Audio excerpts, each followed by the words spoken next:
हरे कृष्ण। आप सभी श्रोताओं को सावन पूर्णिमा की हार्दिक शुभकामनाएं। आज सावन मास का अंतिम दिन है और वो पावन तिथि है सावन पूर्णिमा, जिसका हर क्षण दिव्यता और चमत्कारों से भरा होता है। ये केवल एक तिथि नहीं, ये एक अवसर है, एक ऐसा अवसर जो पूरे वर्ष में केवल एक बार आता है, जब भगवान शिव और भगवान विष्णु दोनों की ही कृपा दृष्टि एक साथ अपने भक्तों की ओर पड़ती है। जो चमत्कार अब तक आपके जीवन में नहीं हुआ, संभव है आज की ये कथा सुनते ही वो घटित हो जाए, क्योंकि आज की ये रात केवल पूर्णिमा नहीं, बल्कि वो घड़ी है जब सभी शुभ शक्तियाँ, सभी दिव्य तरंगे और समस्त ब्रह्मांड की आध्यात्मिक ऊर्जा आपकी पुकार सुनने को आतुर है। तो यदि अब तक आपका मन कोई अभिलाषा लिए बैठा है, यदि अब तक आपको किसी संकल्प की सिद्धि नहीं मिली, तो समझ लीजिए आज का दिन वह अंतिम द्वार है, जिसे खोलकर आप भगवत कृपा की धारा अपने जीवन में प्रवाहित कर सकते हैं। ऐसा दुर्लभ अवसर फिर जल्दी नहीं मिलेगा, इसलिए हृदय को निर्मल करें, चित्त को शांत करें और आइए श्रद्धा और विश्वास के साथ सुनते हैं सावन पूर्णिमा की वह दिव्य और फलदायी कथा, जो न केवल जीवन में चमत्कार करती है, बल्कि भक्तों की मनोकामनाएं भी पूर्ण करती हैं। सभी प्रेम से बोलिए, भगवान विष्णु की जय, भोले शंकर भगवान की जय। एक समय की बात है, भगवान नारायण वैकुंठ लोक में विश्राम कर रहे थे। उन्हें निद्रा आ गई थी। तभी अपने स्वप्न में उन्होंने भगवान शंकर को देखा, जो लाखों चंद्रमाओं की तरह चमक रहे थे। त्रिशूल और डमरू धारण किए हुए सोने के आभूषणों से भगवान शंकर सुसज्जित थे और इंद्र द्वारा पूजित थे। शिव जी उनके सामने आनंदित होकर नृत्य कर रहे थे। ये देखकर भगवान विष्णु आनंदित हो उठे और वे अपनी शैया पर बैठकर विचारमग्न हो गए। देवी लक्ष्मी ने देखा तो पूछा, प्रभु आप अचानक जाग क्यों गए? भगवान विष्णु कुछ समय तक मौन रहे, आनंद में डूबे रहे। आखिरकार उन्होंने कहा, देवी, मैंने आज अपने स्वप्न में भगवान महेश्वर को देखा। उनका रूप अनुपम, आनंद और सौंदर्य से भरा हुआ था। ऐसा लगता है कि शंकर जी ने मुझे याद किया है। क्या सौभाग्य है! चलो देवी, कैलाश चलते हैं और महादेव को देखें। तब भगवान विष्णु देवी लक्ष्मी जी को साथ लेकर कैलाश की ओर चल पड़े। वे आधे रास्ते ही पहुंचे थे कि उन्होंने देवी पार्वती के साथ भगवान शंकर को आते देखा, क्योंकि भगवान शिव ने जो कैलाश पर्वत पर विराजमान थे, उन्होंने भी ऐसा ही स्वप्न देखा था। उनका आनंद अपार था। उन्होंने एक दूसरे को देखते ही गले लगा लिया। खुशी के आंसू दोनों के नेत्रों से बह रहे थे। वे कुछ क्षणों के लिए मौन रहे, एक दूसरे को गले लगाए हुए। अपने स्वप्नों को साझा करने के बाद वे दोनों एक दूसरे के धाम जाने पर जोर देने लगे। तब नारायण भगवान ने कहा, चलिए प्रभु, वैकुंठ चलते हैं। तब शंकर भगवान ने कहा, चलो कैलाश चलते हैं। उनका प्रेम इतना गहरा था कि ये निर्णय करना कठिन था कि कहाँ जाए। तभी देवर्षि नारद आ गए अपनी वीणा बजाते हुए, नारायण नारायण। प्रभु क्या बात है? तब दोनों ने उनसे ही निर्णय करने का अनुरोध किया। नारद दिव्य मिलन से अभिभूत आनंद पूर्वक उनके गुण गाने लगे। वे तो अपने सामने भगवान शिव और भगवान नारायण को देखकर ही अभिभूत थे, आनंद मगन थे, इसलिए वे कोई निर्णय कर ही नहीं पाए। निर्णय न कर पाने के कारण ये तय हुआ कि अब देवी उमा स्वयं निर्णय करें। देवी उमा ने भी एक क्षण के मौन के बाद कहा, हे देवो, आपका शुद्ध और अद्वितीय प्रेम दिखाता है कि आपके धाम एक जैसे हैं। कैलाश वैकुंठ है और वैकुंठ कैलाश है, केवल नाम ही अलग है। ऐसा लगता है कि आपकी तो आत्माएं एक हैं, केवल शरीर ही अलग है। मैं भी मानती हूँ कि आपकी पत्नियां एक हैं। मैं लक्ष्मी में हूँ और लक्ष्मी मुझ में है। मुझे ऐसा लगता है कि जो कोई भी आप में से एक का तिरस्कार करता है, वह वास्तव में दूसरे का तिरस्कार करता है, और जो कोई भी आप में से एक की ही पूजा कर लेता है, वो दूसरे की भी पूजा कर लेता है। जो लोग आप दोनों में अंतर देखते हैं, वे बहुत कष्ट पाएंगे। मुझे तो लगता है कि आप दोनों स्वयं मुझे परख रहे हैं, मुझे ही भ्रमित कर रहे हैं। इसलिए हे देवताओं, मैं तो आप दोनों से अनुरोध करती हूँ कि अब आप अपने अपने धाम लौट जाइए। भगवान नारायण को सोचना चाहिए कि वह शिव के रूप में वैकुंठ जा रहे हैं, और भगवान शंकर को भी विचार करना चाहिए कि वह भगवान विष्णु के रूप में कैलाश जा रहे हैं। देवी उमा के इस निर्णय से दोनों देवता अत्यंत प्रसन्न हुए और उन्होंने देवी उमा की प्रशंसा की। उनका धन्यवाद करने के बाद वे दोनों अपने अपने धाम में अपनी पत्नी सहित चले गए। वैकुंठ लोक पहुंचने पर देवी लक्ष्मी ने उनसे पूछा, भगवान अब आप बताइए, आपके लिए सबसे प्रिय कौन है? तब भगवान विष्णु ने उत्तर दिया, प्रिय, मेरे आराध्य तो भगवान शंकर हैं। वे मुझे अपने शरीर के समान प्रिय हैं। एक बार शंकर जी और मैं पृथ्वी पर घूमने निकले थे। मैं किसी ऐसे व्यक्ति की खोज में था जो मेरी तरह अपने प्रिय की खोज करता हो।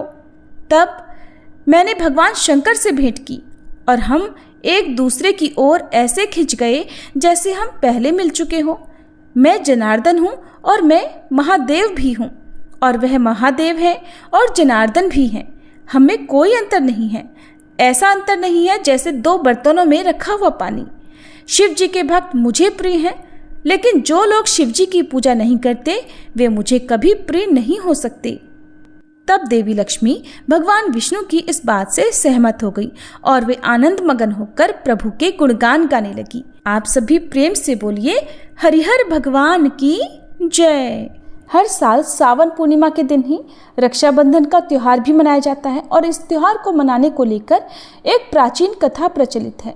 श्री विष्णु पुराण के अनुसार भगवान विष्णु ने अपने भक्त बलि की परीक्षा लेने के लिए एक ब्राह्मण का रूप धारण किया और उनके यज्ञ में पहुंचकर दान में 3 पग भूमि मांगी।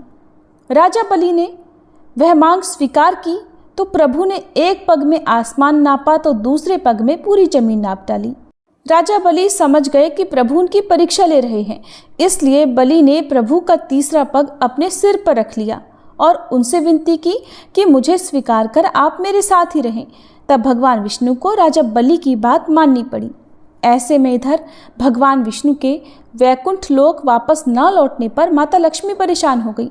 तब उन्होंने एक गरीब महिला का रूप धारण किया और राजा बलि के पास पहुंच गई और फिर उन्हें राखी बांधी। तब राजा बलि ने माता लक्ष्मी से मनचाहा उपहार मांगने को कहा, जिसके बदले में माता लक्ष्मी ने अपने पति भगवान श्री हरि विष्णु के वापस लौटने की मांग की। अपने वचन को पूरा करने के लिए राजा बलि ने माता लक्ष्मी की मांग को स्वीकार कर लिया। मान्यता है कि तभी से रक्षाबंधन का ये पर्व मनाया जाने लगा और बहनें अपने भाई की कलाई पर राखी की पवित्र डोर बांधती हैं। द्वापर युग में एक समय की बात है, यशोदा जी ने श्री कृष्ण से कहा, हे कृष्ण, तुम सारे संसार के उत्पन्न करता, पालन करता और उसके संहार करता हो। आज कोई ऐसा व्रत मुझसे कहो जिसके करने से मृत्युलोक में स्त्रियों को विधवा होने का भय न रहे और ये व्रत सभी मनुष्यों की मनोकामनाएं भी पूर्ण करने वाला हो। तब श्री कृष्ण कहने लगे, हे माता, आपने अति सुंदर प्रश्न किया है। मैं आपसे ऐसे ही व्रत को विस्तार पूर्वक कहता हूँ। सौभाग्य की प्राप्ति के लिए स्त्रियों को 32 पूर्णमासियों का व्रत करना चाहिए। इस व्रत के करने से स्त्रियों को सौभाग्य संपत्ति मिलती है। ये व्रत अचल सौभाग्य देने वाला और भगवान शिव के प्रति मनुष्य मात्र की भक्ति को बढ़ाने वाला है। तब यशोदा जी कहने लगी, हे कृष्ण, सबसे पहले इस व्रत को मृत्युलोक में किसने किया था? इसके विषय में भी मुझे विस्तार पूर्वक बताओ। तब श्री कृष्ण कहने लगे कि माते, इस भूमंडल पर एक अत्यंत प्रसिद्ध राजा चंद्रहास से पालित अनेक प्रकार के रत्नों से परिपूर्ण कातिका नाम की एक नगरी थी। वहां पर धनेश्वर नाम का एक ब्राह्मण था और उसकी पत्नी अति सुशीला रूपवती थी। दोनों ही उस नगरी में बड़े प्रेम से रहते थे। घर में धन धान्य आदि की कोई कमी नहीं थी, लेकिन उन्हें एक बड़ा दुख था कि उनकी कोई संतान नहीं थी। इस दुख से वह अत्यंत दुखी रहा करते थे। एक समय एक बड़ा तपस्वी योगी उस नगरी में आया। वह योगी उस ब्राह्मण के घर को छोड़कर अन्य सभी घरों से भिक्षा लाकर भोजन किया करता था। एक दिन वह योगी रूपवती से भिक्षा न लेकर किसी दूसरे घर से भिक्षा लेकर गंगा किनारे जाकर भिक्षा में मिले अन्न को प्रेम पूर्वक खा रहा था कि धनेश्वर ने योगी का ये सब कार्य किसी प्रकार से देख लिया। अपनी भिक्षा के अनादर से दुखी होकर धनेश्वर योगी से बोला, महात्मन, आप सभी घरों से भिक्षा लेते हैं किंतु मेरे घर की भिक्षा कभी नहीं लेते, इसका क्या कारण है? तब योगी ने कहा कि निसंतान के घर की भीख पतितों के अन्न के समान होती है और जो पतितों का अन्न खाता है वो भी पतित हो जाता है। क्योंकि तुम निसंतान हो इसलिए पतित हो जाने के भय से मैं तुम्हारे घर की भिक्षा नहीं लेता। धनेश्वर ये बात सुनकर अपने मन में बहुत दुखी हुआ और हाथ जोड़कर योगी के पैरों में गिर पड़ा और विनीत स्वर से कहने लगा, हे महात्मन, अगर ऐसा है तो आप ही मुझे पुत्र प्राप्ति का कोई उपाय बताइए। आप तो सब कुछ जानने वाले हैं, मुझ पर ये अवश्य ही कृपा कीजिए। धन की मेरे घर में कोई कमी नहीं, किंतु कोई पुत्र न होने के कारण मैं अत्यंत दुखी हूँ। आप मेरे इस दुख को दूर करें। यह सुनकर योगी कहने लगे, हे ब्राह्मण, तुम देवी चंडी की आराधना करो। फिर घर आकर उसने अपनी पत्नी से सारा वृतांत कहा और खुद तपस्या करने के लिए वन में चला गया। वन में जाकर उसने देवी चंडी की उपासना की और उपवास किया। चंडी देवी ने 16वें दिन उसको स्वप्न में दर्शन दिए और कहा, हे धनेश्वर, जा तेरे पुत्र होगा, परंतु वह 16 वर्ष की आयु में ही मृत्यु को प्राप्त हो जाएगा। अगर तुम दोनों पति पत्नी 32 पूर्णमासियों का व्रत विधि पूर्वक करोगे तो वह दीर्घायु होगा। जितनी तुम्हारी सामर्थ्य हो आटे के उतने दिए बनाकर शिव जी का पूजन करना, किंतु पूर्णमासी को 32 की संख्या पूरी हो जानी चाहिए। प्रातःकाल होने पर इस स्थान के पास ही तुम्हें आम का एक वृक्ष दिखाई देगा। उस पर चढ़कर तुम एक फल तोड़कर जल्दी अपने घर चले जाना और अपनी पत्नी से सारा वृतांत कहना। ऋतु स्नान के बाद वह स्वच्छ होकर श्री शंकर जी का ध्यान करके उस फल को खा लेगी। तब शंकर भगवान की कृपा से उसको गर्भ ठहर जाएगा। जब वह ब्राह्मण प्रातःकाल उठा तो उसने उस स्थान के पास ही आम का एक वृक्ष देखा जिस पर अत्यंत सुंदर आम का एक फल लगा हुआ था।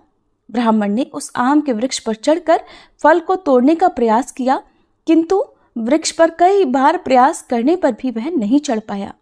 अब तो ब्राह्मण को बड़ी चिंता हुई।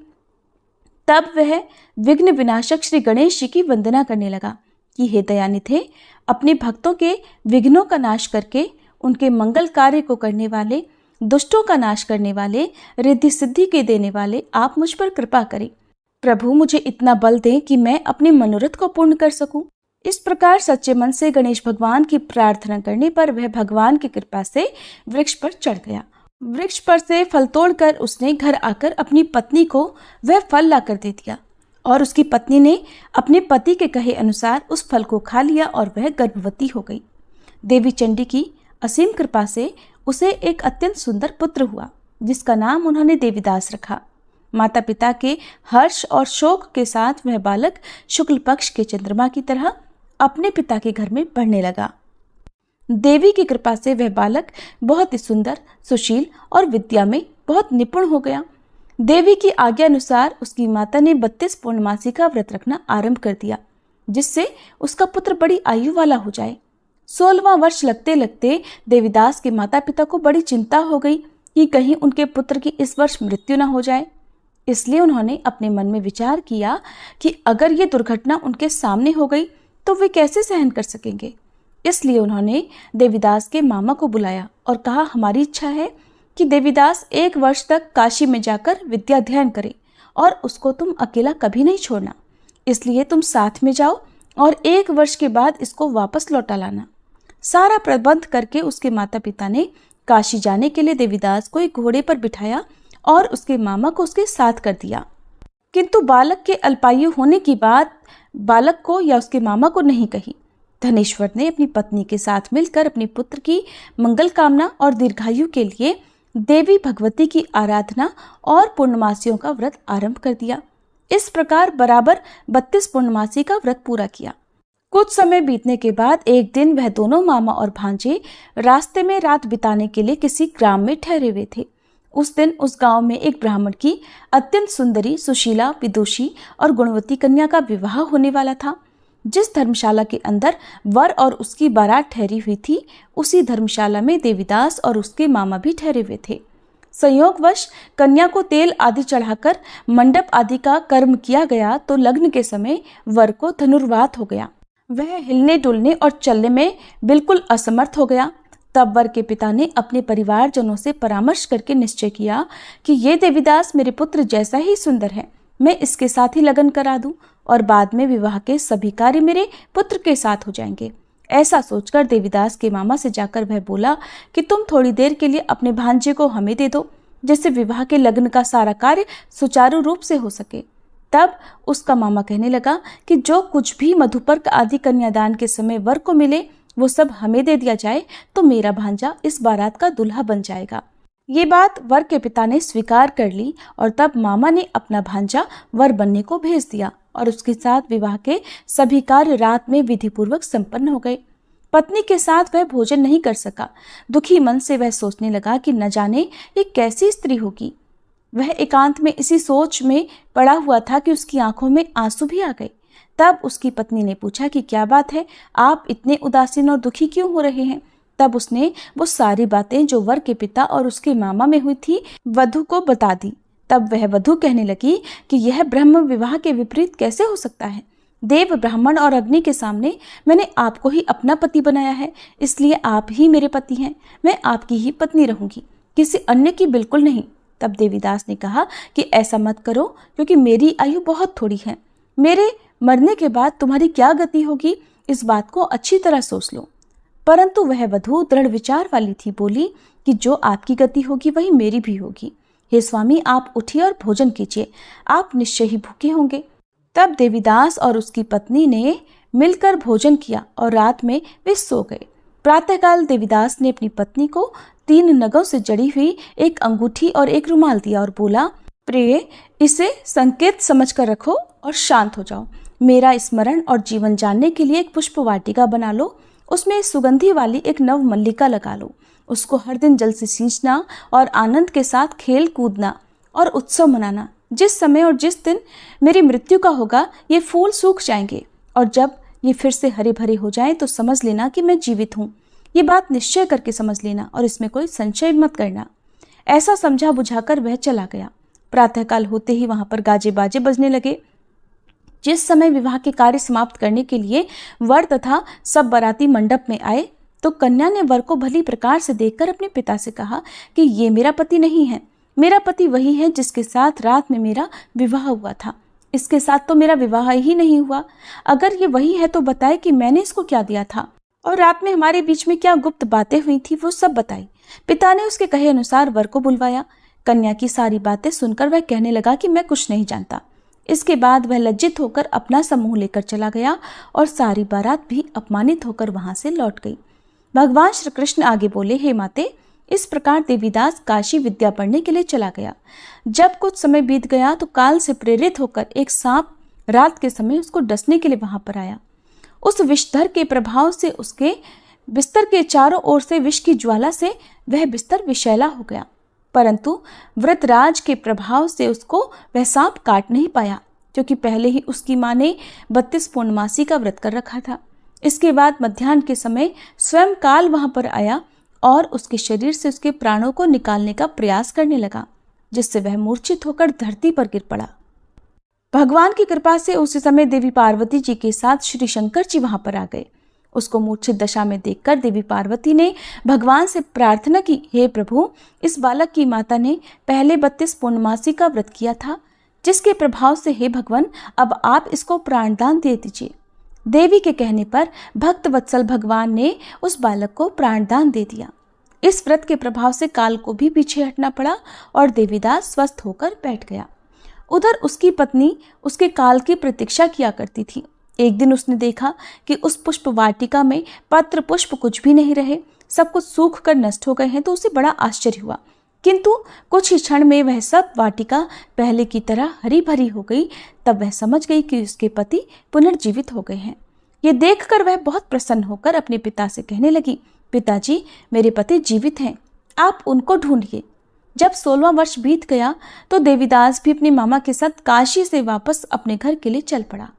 इधर उसके ससुर उसको ढूंढने के लिए घर से जाने ही वाले थे कि वह दोनों मामा भांजा वहीं पर आ गए। उसको आया देखकर उसका ससुर बड़ी प्रसन्नता के साथ उसे अपने घर में ले गया।